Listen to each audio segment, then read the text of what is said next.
Hello everyone and welcome back to another video from Crazy Gamer.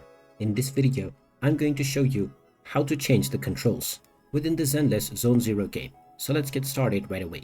First of all, open up the Zenless Zone Zero game on your device.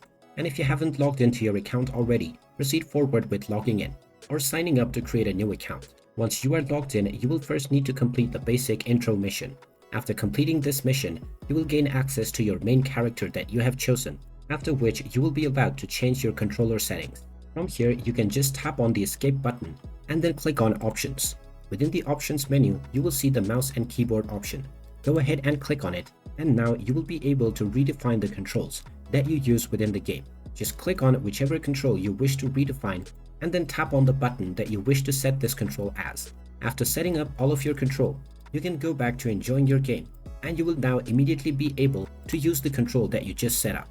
And there you have it. That is how easy it is to change the in-game controls within the Zenless Zone Zero game. If you find this video helpful, make sure you hit that like button and subscribe to our channel if you haven't done so already. Also ring that notification bell to never miss another update from us.